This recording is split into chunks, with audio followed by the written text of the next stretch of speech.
lovely listener. Welcome to our very first podcast episode of the Teh-kit-eh-roh-ah, the Long View podcast. I am so excited to have you joining for this episode. I hope you have got yourself a nice hot cuppa and some time to yourself and are just ready to sit back and listen to some soul nourishment. This podcast and our Teh-kit-eh-roh vision is all about reconnecting as women to our true selves.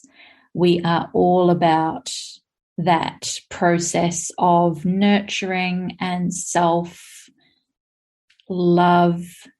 reconnection to our soul and spirit. You know, that part of you that is connected to the universe all around you by vibration, by invisible threads, that resonance.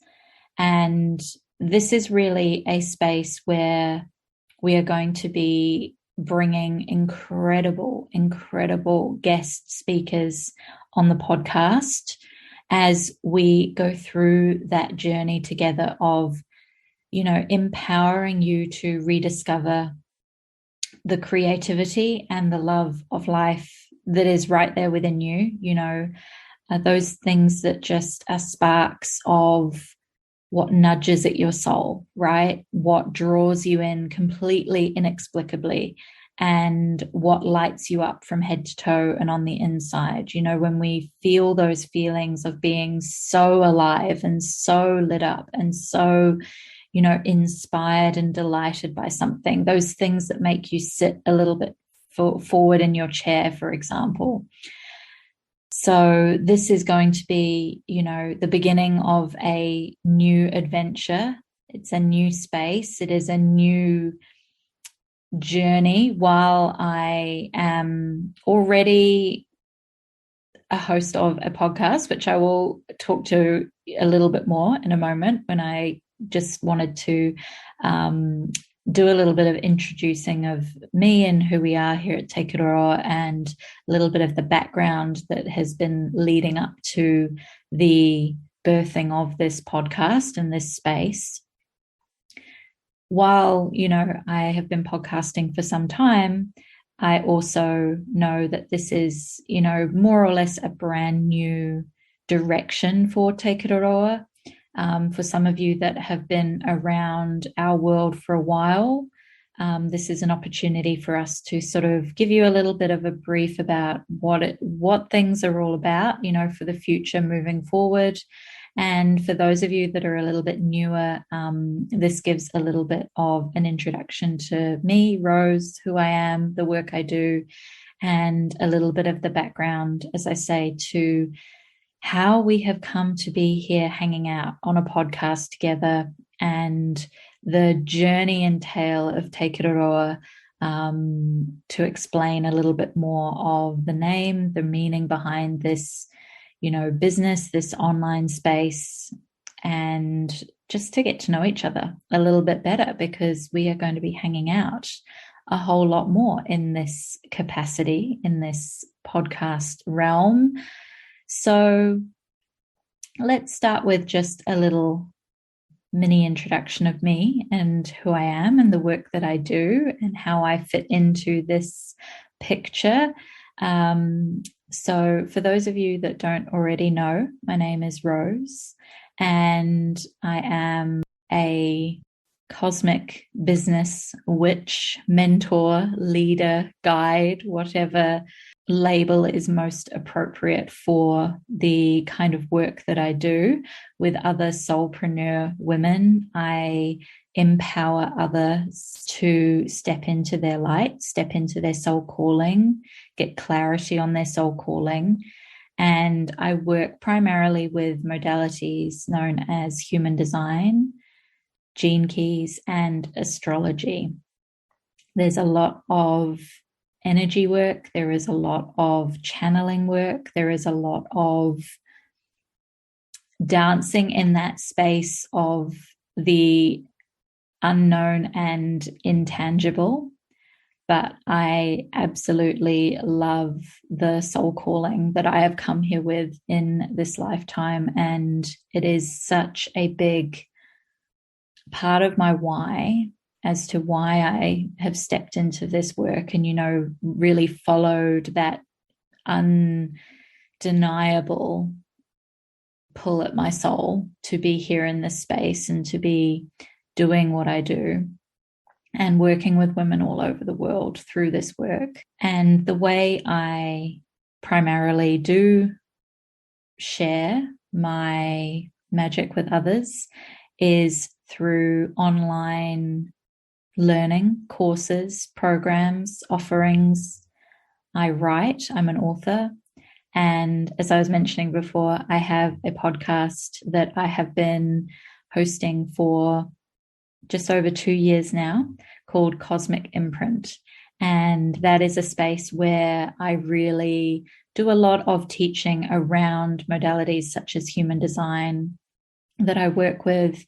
And it has been a space where in the past I have used the opportunity and incredible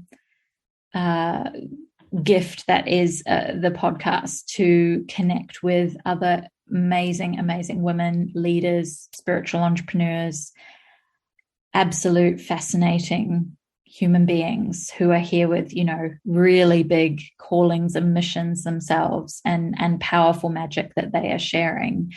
And that has been, essentially where the Teh-kit-eh-roh-ah podcast has evolved from, that spark of sharing those stories, sharing space with these women and having an opportunity to connect and to conversate and to dive into their work that they do, and so this is what the Teh-kit-eh-roh-ah, the long view podcast space will be primarily a space for interviews, for sharing space with other spiritual entrepreneurs and incredible women who are doing amazing things. Stories is something that I am so drawn to, always have been, and they are something that I truly believe is one of the main ways we can, as human beings,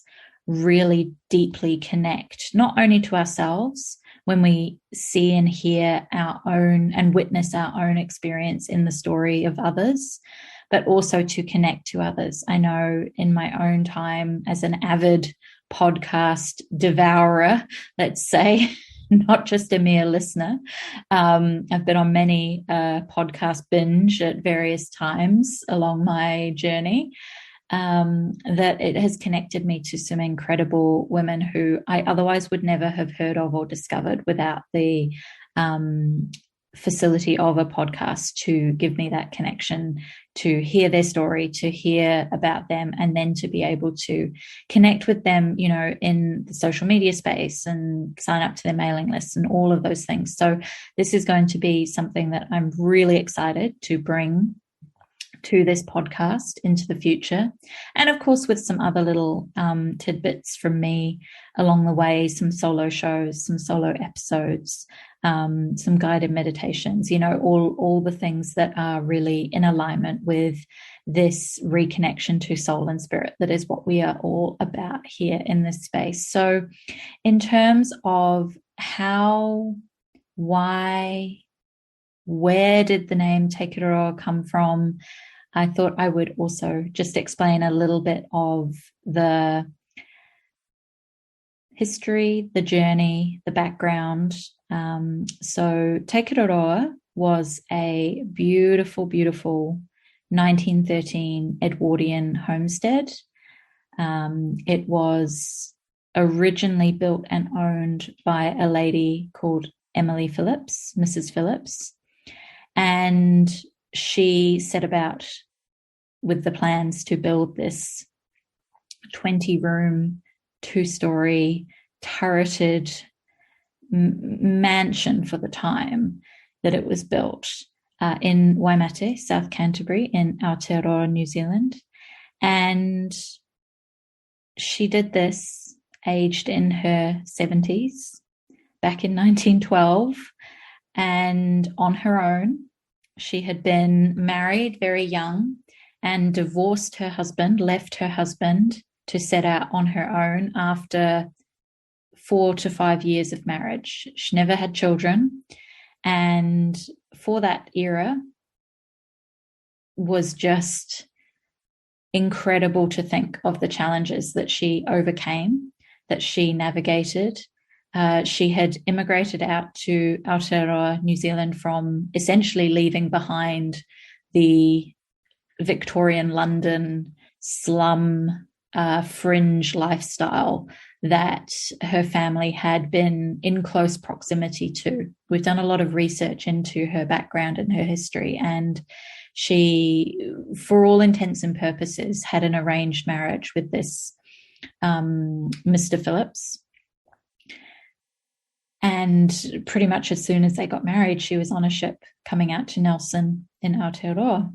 And as I say, after 4 to 5 years of marriage, no children, she left. She left behind her husband, who was a drinker, a gambler. He ran his business into the ground, had racked up a lot of debt, and she set out on her own as initially a governess, and then moved into becoming a housekeeper. And through fate, coincidence, who knows, we're still yet to piece together the exact connection. She ended up working as housekeeper for, at that time, one of the most wealthy men in both New Zealand and Australia. She started work with Alan McLean, was his name, and went on to work for him for decades. He remained a bachelor his life, although he did have at least one child that was, discovered after his death, I should say, in later years after his death, but not with Emily Phillips, which was often a point of discussion, whether their relationship was more than just a partnership, more than just a business arrangement, because of the fact that she worked for him for such an extraordinary length of time, and decades and decades and decades. And after his death, she was left a phenomenal amount of money as an annual payment, an annual entitlement, and she was also given the right to live out the rest of her life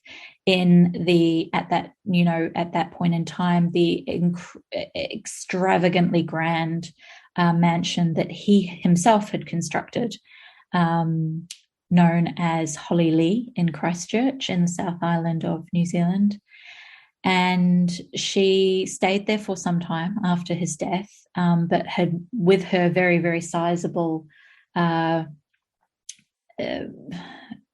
inheritance that she had been left by her, employer, but also, we presume, very dear friend, and someone she had essentially run the household side of his empire for decades. And so she was highly trusted. She was so good at what she did. She was,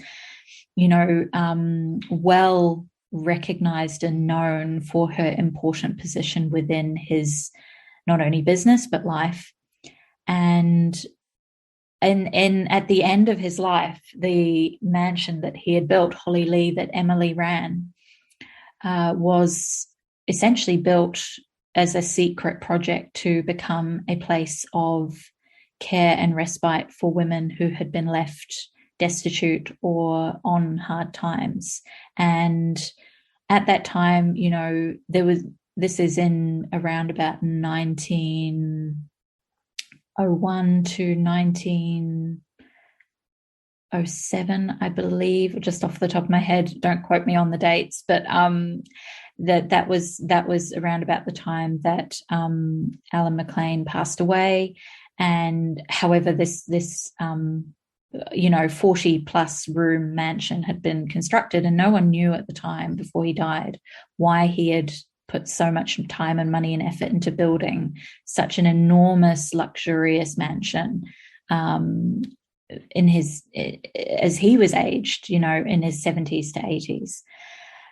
And so Emily became essentially the custodian of this property. She was given the right to live there for the rest of her life, as long as she lived, and she was given, a fabulous sum of money herself that made her a very, very wealthy woman, which is, it just is so incredible as a story for someone who essentially came from the fringes of the slums of Victorian London to wind up all the way on the other side of the world.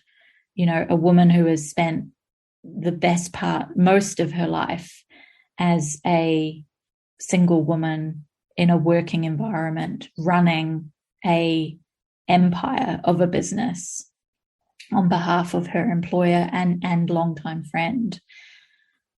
And with that wealth that she had come into, she set about building Kiteroa, her own grand mansion and property. And very similarly, there are so many parallels in many ways between these two stories, that she lived there until her death in 1921. So she, had 7 or 8 years of living at Kiteroa, and in that time, she lived large. She was we don't know whether she was necessarily quiet about her wealth and her interest in supporting the various causes and charities and schools and libraries and parks. If you dive into the papers and news articles of that time, she is well documented as being, everywhere and involved with everything. Her name is at the top of every donation list, and she was a passionate supporter of many, many causes and charities within the township. However, history has not recorded her as being someone of note, and it took a lot of research and digging for us to even discover a photo of her, for us to even discover that she was named in these past papers from that time. And we're not sure whether that was due to her being a private woman, or whether it was due to the fact that she had come from essentially a working class background and was suddenly in the realms of being an extremely wealthy woman of means, and has built her own mansion on the hill. And we are still yet to sort of piece together some of those little question marks around why she was not necessarily recognized as a woman of historic significance locally. But I think as time goes on and as we discover a little more of her story, that may change. And that is a big part of, with our mission to continue to uncover her story and to continue to celebrate how incredible and, the legacy of being a woman who was certainly well ahead of her time, and that passionate support of others and providing a place of sanctuary and refuge for others. She hosted garden parties and events and fundraising, opportunities. She really was incredible for everything she provided, not only to those that worked for her. She employed her own suite of staff that she obviously was, having been a housekeeper herself for her entire career. She, I would imagine, had her staff trained to the absolute finest standards and qualities ever imaginable. And I believe, my little interpretation of that is that she did so essentially to give them an opportunity in life, that she knew that she was not going to be around forever, and that she essentially handed on her skill set and her knowledge and her vast experience to these women who came and worked for her as her housemaids, as her cook, as her, cleaning ladies, and so on and so forth. She also built accommodation for her chauffeur and his family and her gardener and their family. So, she was certainly paying it forward in terms of providing opportunities for people who otherwise would possibly never have found employment in such a grand home, and would not have potentially found such a benevolent employer who understood intricately what it was like to be in service for her entire career herself. It's so fascinating and so ahead of her time. And, after her death in 1921, Kiteroa became a private homestead for a number of years. It was run as a, private home, but also as a accommodation for people wanting to come and spend some time in the countryside, essentially. And in the late 40s, it was purchased by what were known as the Women's Division of Federated Farmers at that time, and they owned and ran Kiteroa as a place of sanctuary for rural women, right through into the late 70s, early 80s. And this is also the legacy of Kiteroa, and the feeds into the vision we have for this space of retreat, reconnection, soul, spirit, filling your cup, all of these things that it provided a place that women could come and they could stay from all over the South Island, essentially. And they would come for, say, a week to 2 weeks, and they would get breakfast in bed. They would be waited on hand and foot with, all their meals provided. They could sit in the gardens. They could read. They could, just take time to themselves. And these were women who, during that era of the post-war era, were very isolated, living on farms, working extremely hard, not only assisting with running the farm, but also taking care of workers on the farm, feeding an army of people, taking care of their own children, and usually at that time very disconnected from any other support networks or communities. They might be living several hours voyage away from a nearest town or neighboring farm property, and they just, it really filled a need for women to be taken care of and supported in a way that was, I guess, best suited to that time and that moment in history. And of course, as things move beyond the 70s and 80s, that's partly the reason why the women's division chose to move on. They were unable to continue running these. They had many of these homes around the whole country in Aotearoa, and it became something that was no longer needed as society was modernizing.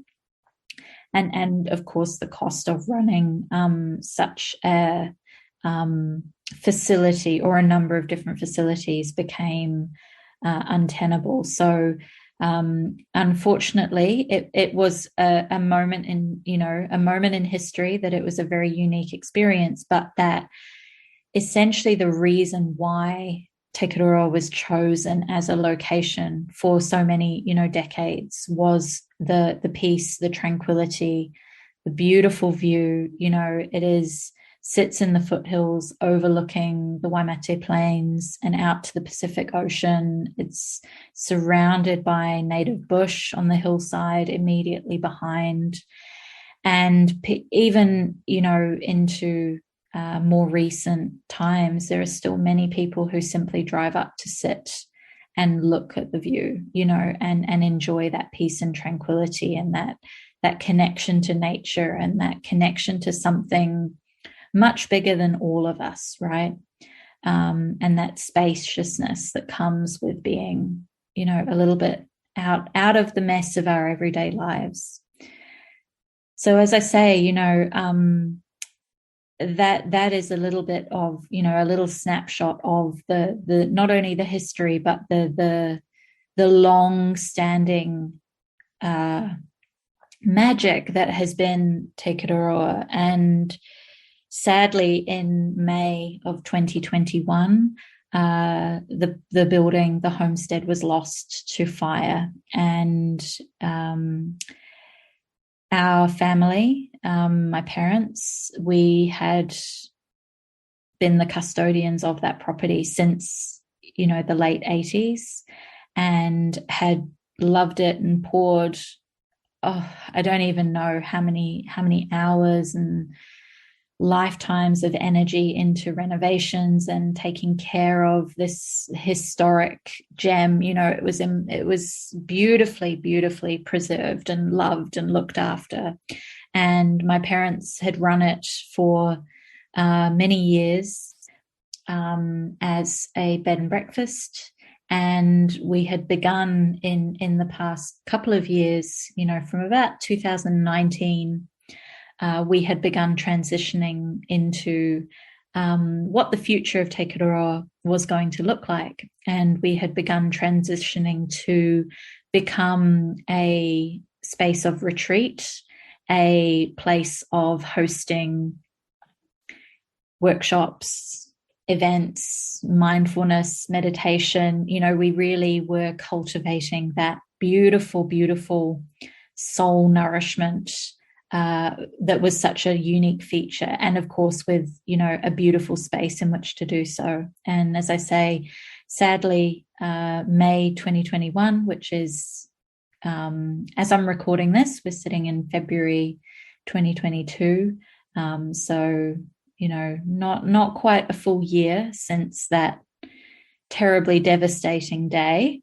but we have, while we have lost the history and the artwork that was teh-kit-eh-roh-ah, the Edwardian architecture and beautiful heritage features of that property, the energy and the vision that was captured, all those 100 years ago, in 1912, when I picture Emily Phillips standing at the site, virtually as it looks now, as a cleared site with no building structure, but you've just got the view and the nature and the sounds of the birds, and watching the sunrise and the sunset, and I imagine her standing there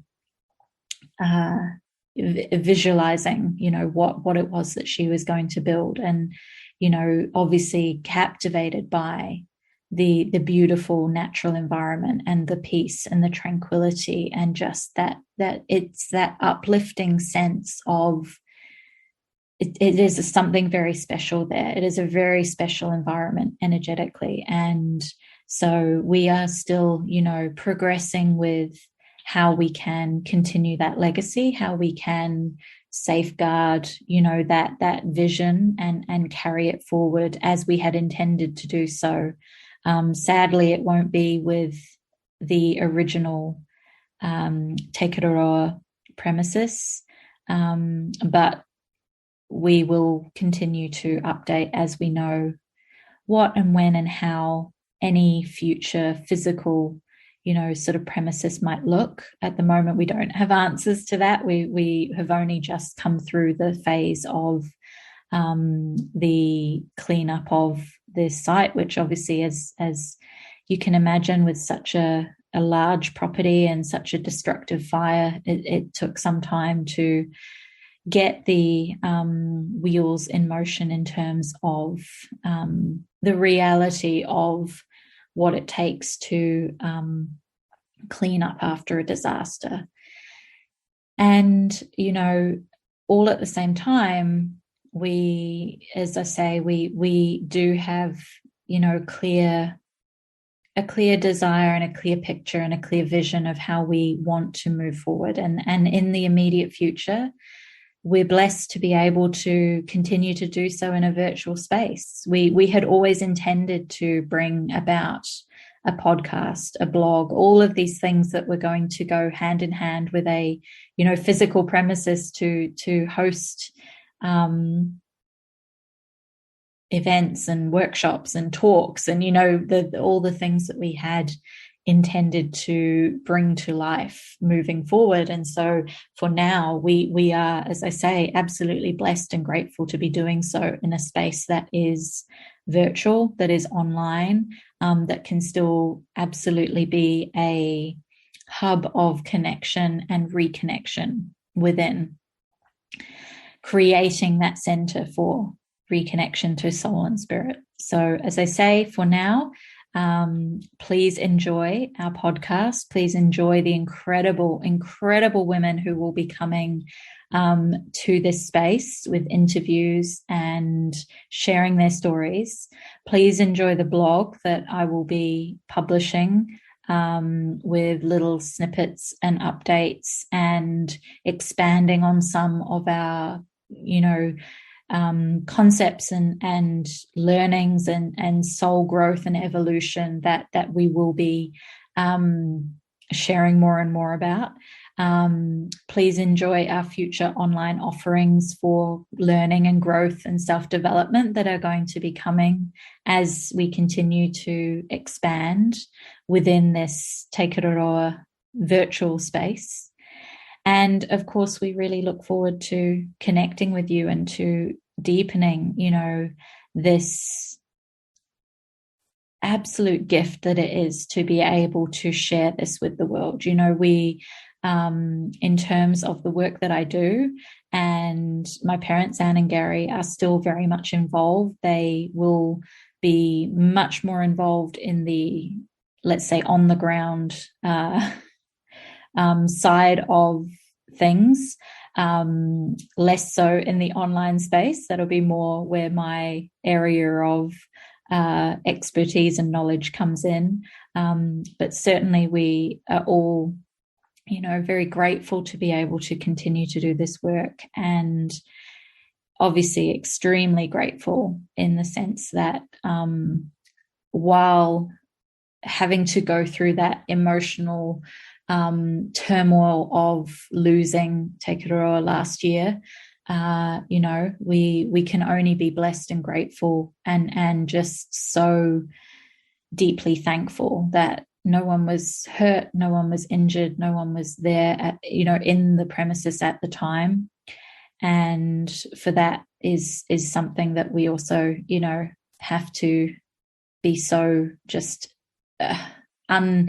it's unquantifiable how grateful we are for that, because of course something that we have reiterated many, many times since within our own conversations as a family is that, things can be replaced and people can't. So it really is, it comes down to, again, also the core of much of this work that we are called to share as part of this process of, connecting to our soul, connecting to our spirit, reconnecting to that inner being and our truest selves, is often so much that we as individuals, we cannot replace ourselves. And that is why we have to make a priority for things like self-development and spiritual connection and pouring into our own cup, filling our own cup, loving ourselves more, all of these concepts that we are going to be exploring and expanding on and journeying through together.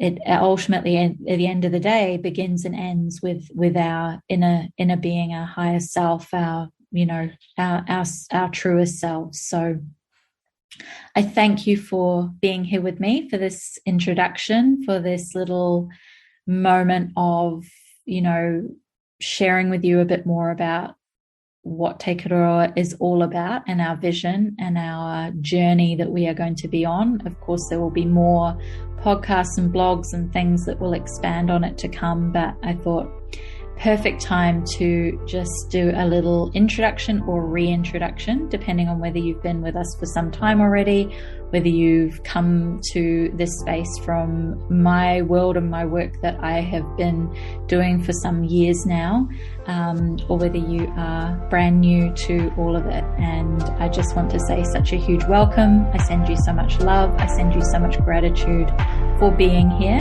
And I look forward to seeing you on the next episode.